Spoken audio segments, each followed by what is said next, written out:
एक बहुत ही खूबसूरत, बहादुर और दयालु राजकुमार था जिसका नाम अमनहोतप था। वो अपने माता पिता, बहनों और पूरे मिस्र राज्य का बहुत लाडला था।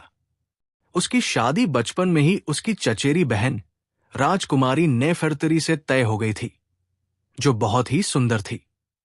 राजकुमार अपनी दुल्हन को शादी में एक ऐसा तोहफा देना चाहता था जो किसी और ने न दिया हो। उसने सोचा कि वो उसे एक ऐसा खूबसूरत बगीचा देगा जिसकी बराबरी एरू, मिस्रियों का स्वर्ग, भी न कर सके। उसने कई बागवानों को बुलाया, लेकिन किसी का भी नक्शा उसे पसंद नहीं आया।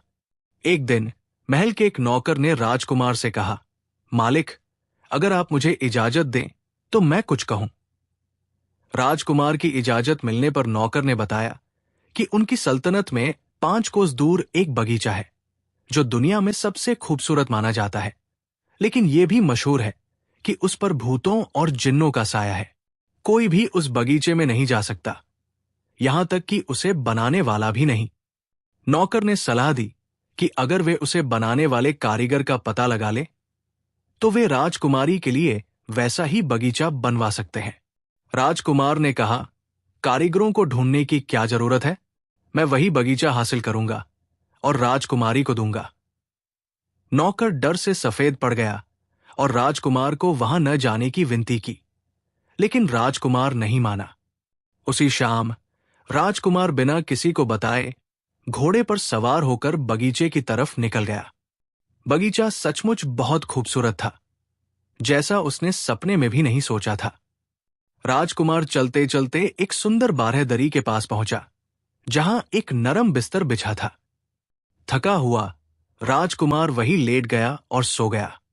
पता नहीं वह कितनी देर सोया होगा कि उसे चूड़ियों की खनक और हंसने की आवाजें सुनाई दी।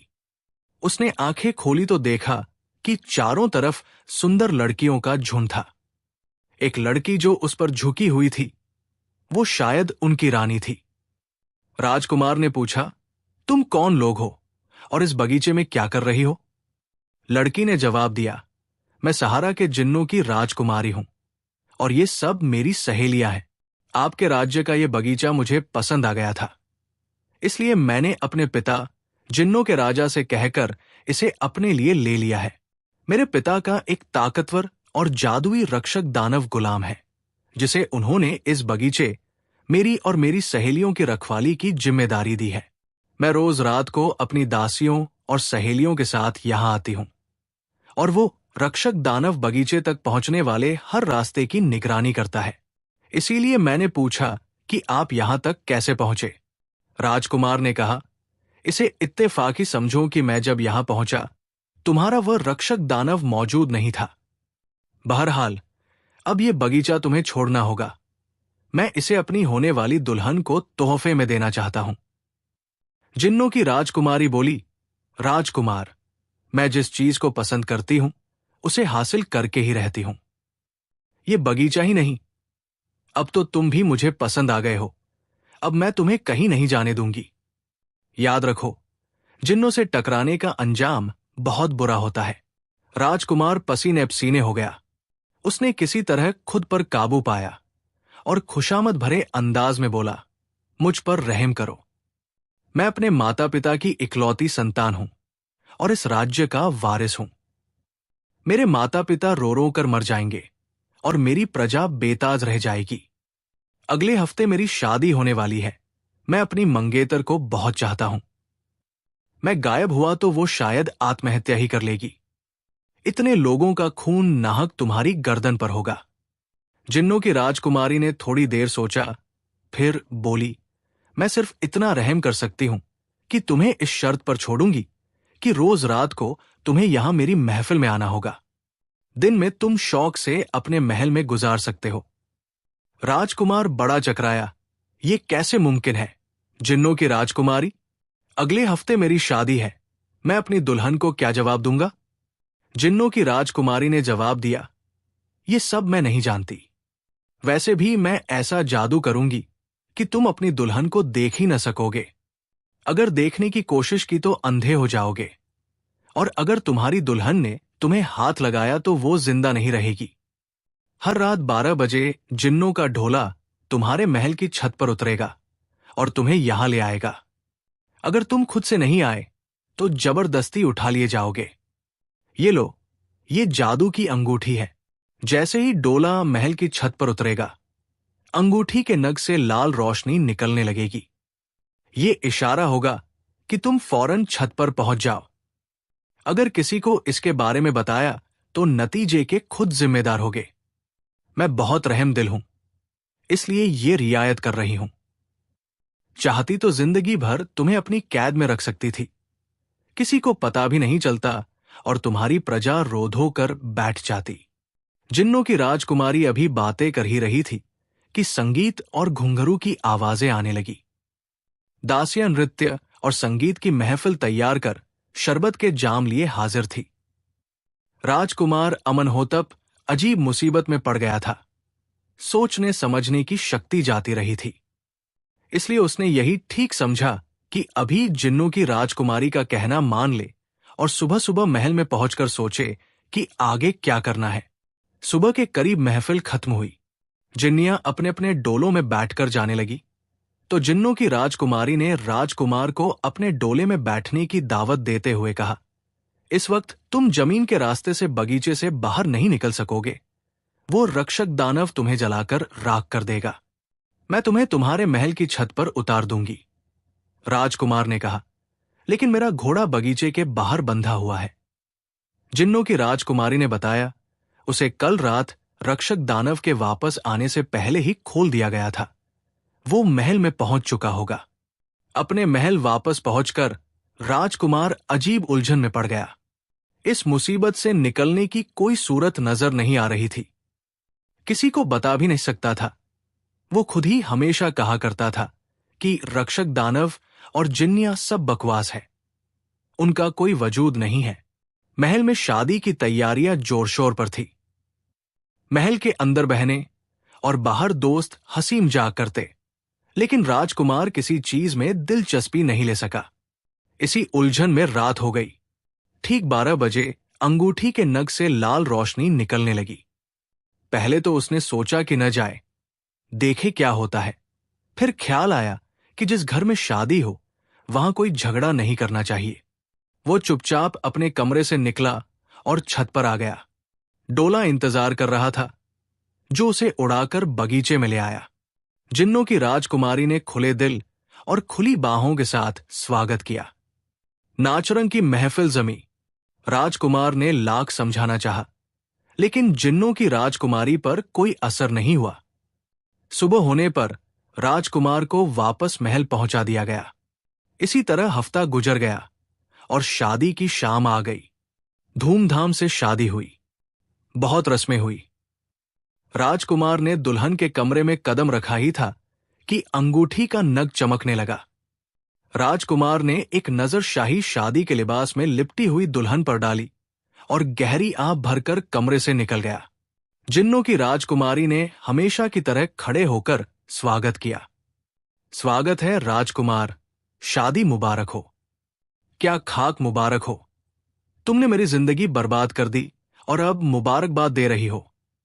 शुक्र अदा कीजिए राजकुमार कि आप अपने महल में रह रहे हैं, वरना मेरी कैद में पड़े होते और जैसा कि आप कहते हैं, आपकी दुल्हन ने आत्महत्या कर ली होती और प्रजा अनाथ हो गई होती।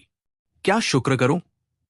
मेरी प्यारी पत्नी, कुछ घंटों पहले ब्याही दुल्हन मेरा इंतजार कर रही है और मैं यहां तुम्हारी महफिल में बैठा तुम्हारे दिल बहलाने का सामान फराहम कर रहा हूं। अगर अपनी आंखें और अपनी दुल्हन की जान प्यारी है तो उसकी तरफ रुख भी न करना। दिन गुजरने लगे। राजकुमार दिन का ज्यादातर हिस्सा महल के बाहर गुजारता, दरबार में अपने पिता का हाथ बटाता या इधर उधर घूमता। वो डरता था कि महल में जाएगा तो कहीं दुल्हन पर नजर न पड़ जाए।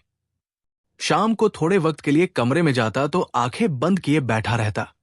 महल में लोगों ने बातें शुरू कर दी थी। राजकुमारी नेफरतिरी ने रो रो कर आंखें सुजा ली थी। आखिर एक दिन उसके सब्र का बांध टूट गया। शाम को राजकुमार आंखें बंद किए लेटा था कि नेफरतिरी ने बढ़कर उसे आवाज दी। राजकुमार बेकाबू होकर चिल्ला उठा, मुझसे दूर रहो। खुदा के लिए मुझे हाथ मत लगाना। नेफेरतिरी ने कहा, राजकुमार, मुझे बताइए कि बात क्या है। मैं आपकी पत्नी ही नहीं, दुखियारी भी हूं। हम बचपन के दोस्त हैं। खुदा के लिए मुझे बताइए, क्या यह शादी आपकी मर्जी के खिलाफ हुई है? राजकुमार ने मजबूरन सारा किस्सा नेफेरतिरी को कह सुनाया और बोला, मुझे तुम्हारी जिंदगी अपनी जान से ज्यादा प्यारी है और मैं अपनी आंखें भी खोना नहीं चाहता। शायद कबीरा, सूर्यदेव हम पर रहम करे, मैं इस दलदल से निकल सकूं और तुम्हें फिर से देख सकूं। नेफेरतिरी ने कहा, आपको पहले ही ये सब बता देना चाहिए था।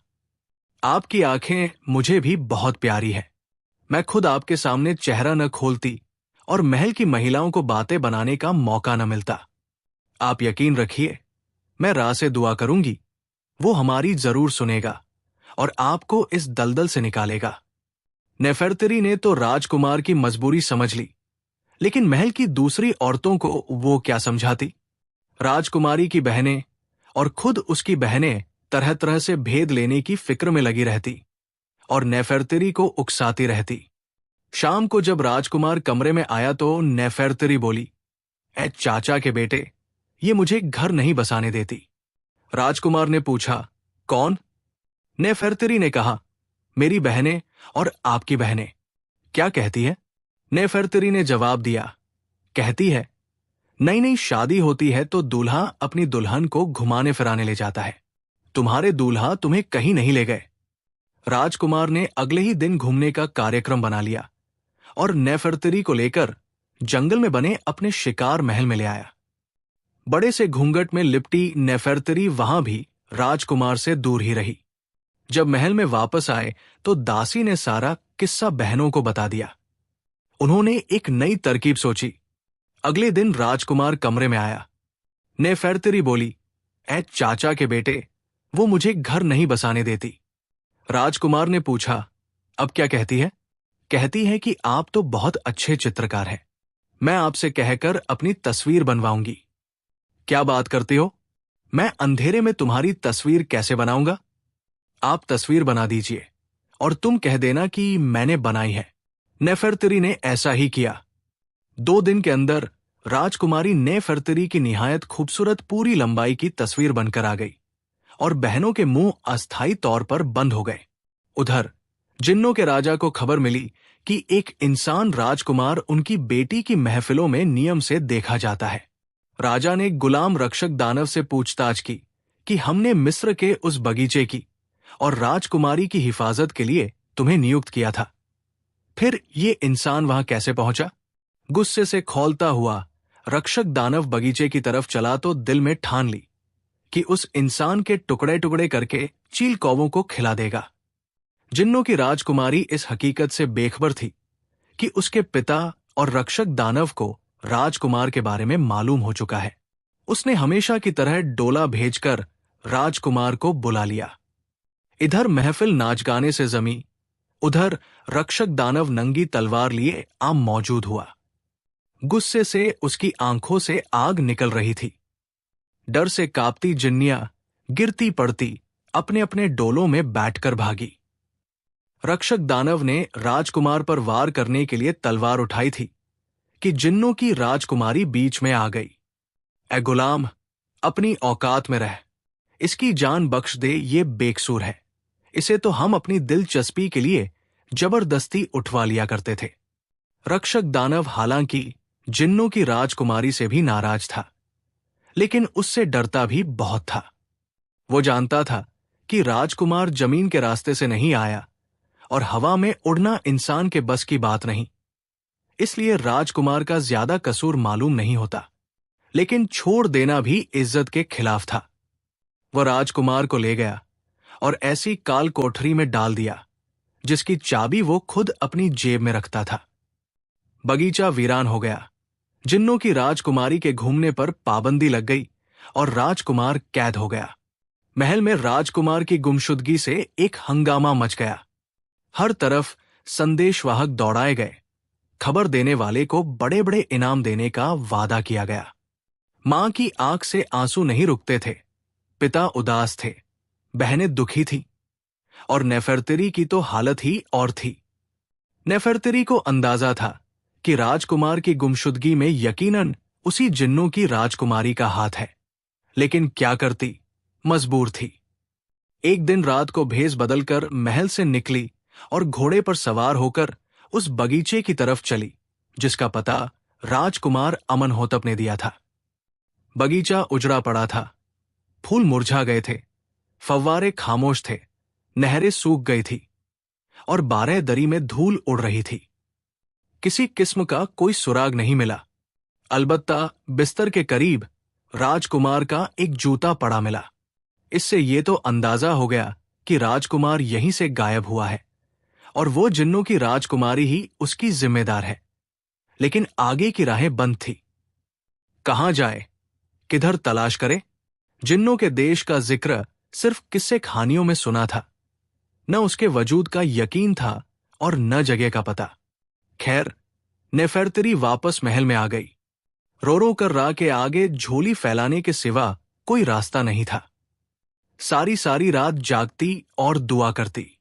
एक रात रा के सामने हाथ फैलाकर दुआ मांग रही थी कि उसके शयन कक्ष के दरवाजे पर किसी ने दस्तक दी। राजकुमारी नेफरतिरी हैरान कि रात के पिछले पहर कौन हो सकता है। दरवाजा खोला तो क्या देखती है कि काले चादर ओढ़े एक लड़की खड़ी है। उसने जोर से कहा, मुझे अंदर बुला ले, मैं आपको राजकुमार अमनहोतप की खबर देने आई हूं। नेफरतिरी ने उसे रास्ता दिया। लड़की ने अंदर आकर दरवाजा बंद कर दिया। चादर उतारी तो नेफरतिरी की आंखें चौंधिया गई। निहायत हसीन लड़की उसके सामने खड़ी थी, जिसके कंधों पर सुनहरे पंख लगे थे। लड़की ने कहा, बहन, मैं सहारा के जिन्नों की राजकुमारी हूं। तुम्हारे पति को गायब करने में मेरा हाथ तो नहीं है, लेकिन कसूरवार मैं भी हूं। मैं ये भूल गई थी कि इंसान और जिन्न का कोई जोड़ नहीं है।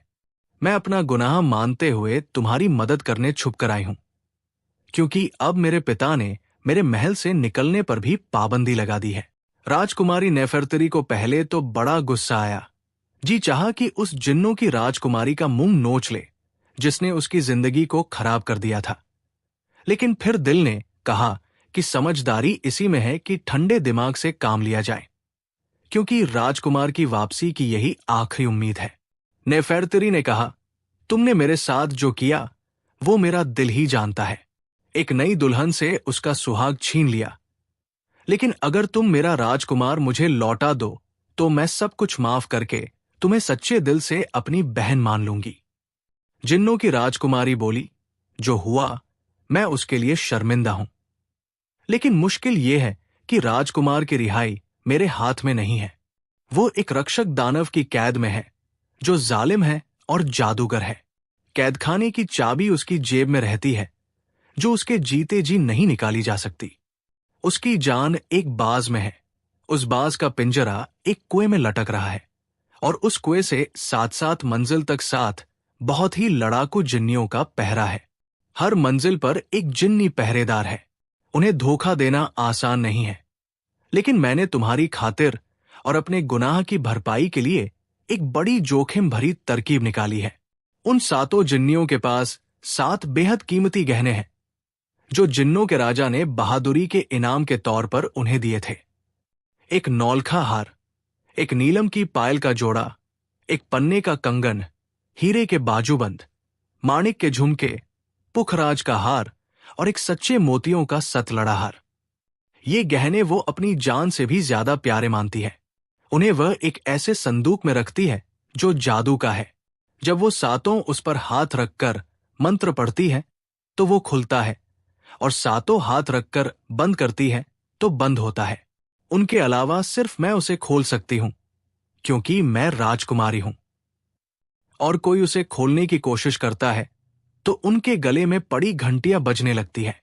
तुम्हारी खातिर मैंने वो 7 गहने चुरा लिए हैं, लेकिन अभी उन्हें इसकी खबर नहीं है। तुम ये गहने अपने पास रखो। कल रात तुम तैयार रहना, मैं तुम्हें लेने आऊंगी और पहली मंजिल पर उतार दूंगी। फिर जाकर उस संदूक पर किसी से हाथ रखवा दूंगी। जिन्नियों के गले की घंटियां बजने लगेंगी तो वो परेशान हो जाएंगी। जैसे ही पहली जिन्नी तुम्हारी तरफ बढ़े, एक गहना उसकी तरफ फेंक देना। वो सातों अपना गहना वापस रखने जाएंगी। इतने में तुम एक मंजिल पार कर लेना। जब तक वो सातों वापस आएंगी, तुम दूसरी मंजिल पर होगी। फिर दूसरा गहना उछाल देना। इस तरह तुम कुएं तक पहुंच जाओगी। कुएं में उतरकर उस बाज की गर्दन मरोड़ देना। मेरा गुलाम रक्षक दानव खत्म हो जाएगा। फिर तो वो जिन्नियां ही तुम्हें कैदखाने तक ले जाएंगी, क्योंकि तुमने उनके गहने वापस कर दिए होंगे। राजकुमारी नेफरतरी को सारी बात समझाकर और अगले दिन रात को आने का वादा करके जिन्नों की राजकुमारी जैसे आई थी, वैसे ही वापस चली गई। नेफरतरी ने सारी रात उम्मीद, निराशा, खुशी और डर के मिले जुले जज्बातों के बीच जागते हुए गुजारी। जैसे तैसे दिन गुजरा। रात आई, नेफरतरी ने दासी जैसा लिबास पहना। एक झूले में वो सातों जेवरात रखे और जिन्नों की राजकुमारी का इंतजार करने लगी। रात 12 बजे के बाद दरवाजे पर दस्तक हुई। जिन्नों की राजकुमारी ने अपना वादा निभाया और नेफरतरी को अपनी डोले में बिठाकर जिन्नों के देश और कुएं के करीब की पहली मंजिल पर उतार दिया। नेफरतरी एक पेड़ के पीछे छुप गई। जरा देर में ही घंटियों की आवाजें सुनाई दी और साथ ही जिन्नियों की चीख पुकार भी सुनाई दी। 7 निहायत बदसूरत और विशाल जिन्नियां उसकी तरफ बढ़ रही थी। नेफरतरी ने जल्दी से झूले में हाथ डालकर हार निकाला और जिन्नियों की तरफ उछाल दिया।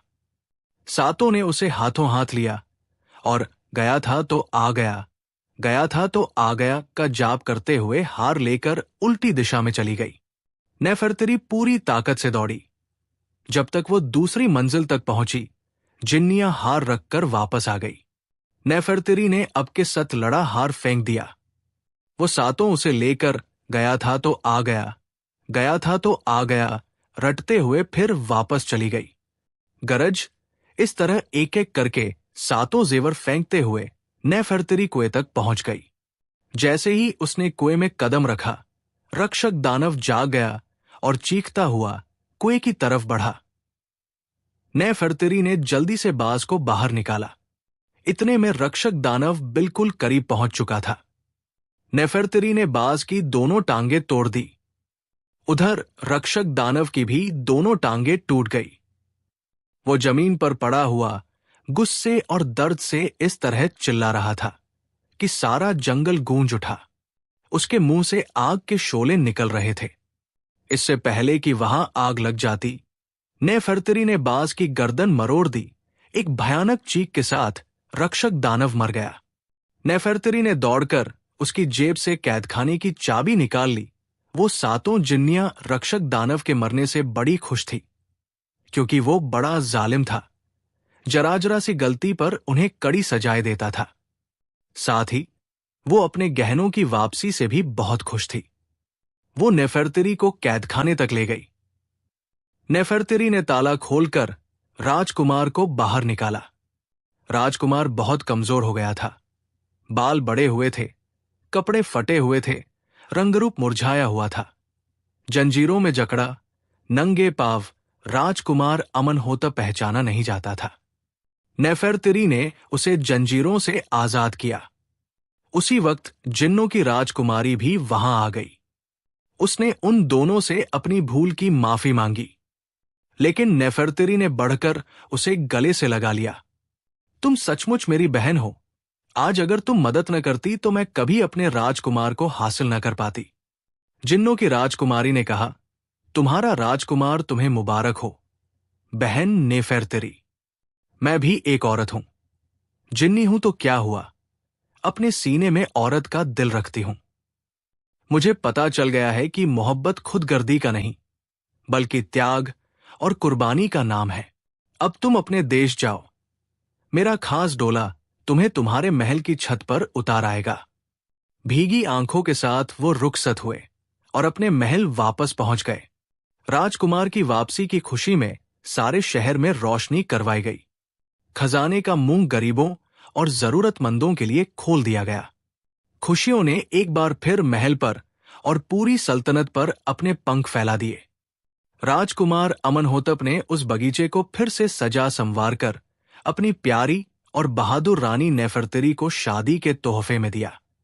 सच है कि जो रा पर भरोसा करते हैं, रा भी उनकी मदद करता है।